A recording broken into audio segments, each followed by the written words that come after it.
Most people stay in debt longer than they need to. It's not because they don't want to get out of debt, it's because they don't have a clear plan to escape it. I used to feel stressed just thinking about my debt and what I could be doing with that money if I wasn't giving it to the banks. So I built a simple plan that I could stick to help me escape debt. In today's video, we're going to go over that simple plan. Be honest about your debt. Don't hide from it. Everyone has it or has had debt. Credit cards, car loans, and student loans are among the most common. Credit cards and cars are the worst with the highest interest rates. And most people have debt on liabilities and not assets. Like a car, as soon as you drive it off the lot, it's worth less than what you just paid. But you're making your minimum payments, paying interest, and you're going to end up paying a lot more than what that car was worth when you bought it. But as soon as you drove it off the lot, it was worth less. Being debt free does not happen by accident. It happens when you make a plan and you stick to it.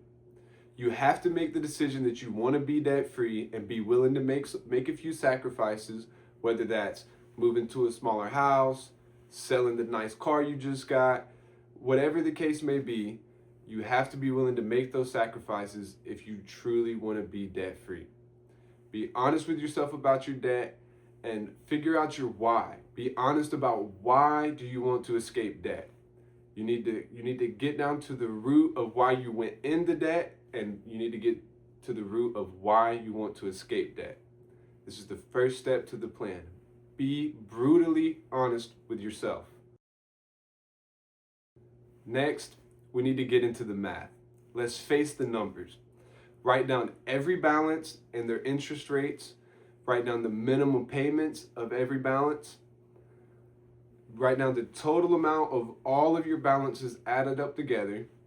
And this isn't about judgment. This is just about awareness. This is so you can see how much of your money is going into interest, which is money that you're really just throwing away. The only reason you're paying interest on something is because you couldn't afford to buy it in the first place. If you could afford to buy it cash in the first place, you wouldn't be paying interest. Facing the numbers is only about awareness so that you can see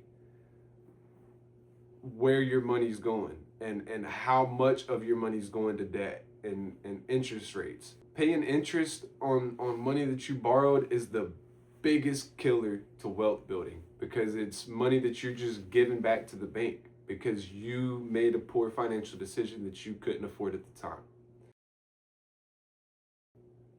If you don't follow this next step, then all of this is for nothing. You need to create no new debt. The easiest way to do this is with an emergency fund. So if something crazy happens in life, you don't have to swipe your credit card or pick up a new loan just to pay for it. No new credit cards, no new loans, no lifestyle upgrades. You need to pause unnecessary spending. This is helping you fix the real problem. Because if you don't fix the real problem, then you're just going to end up right back in debt once you're out. So you need to get to the base of the problem and fix it. You need to stop living above your means and only buy things that you can actually afford in cash. If you don't have enough cash to buy it twice, you shouldn't buy it.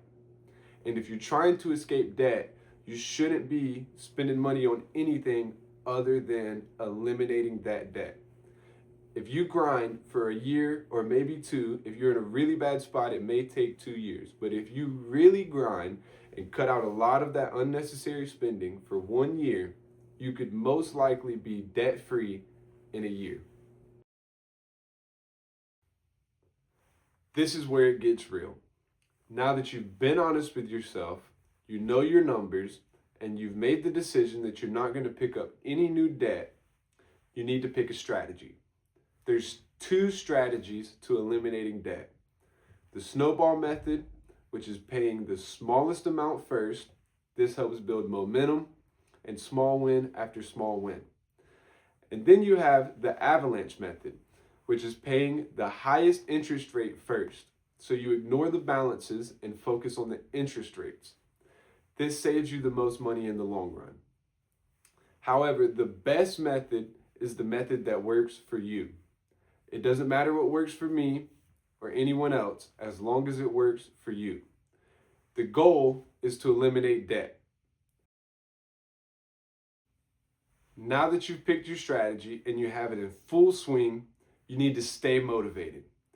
This is why I personally suggest the snowball method, because it's all about progress over perfection. You want to celebrate your small wins, which is what the snowball method is all about. Track your balances and remember your why.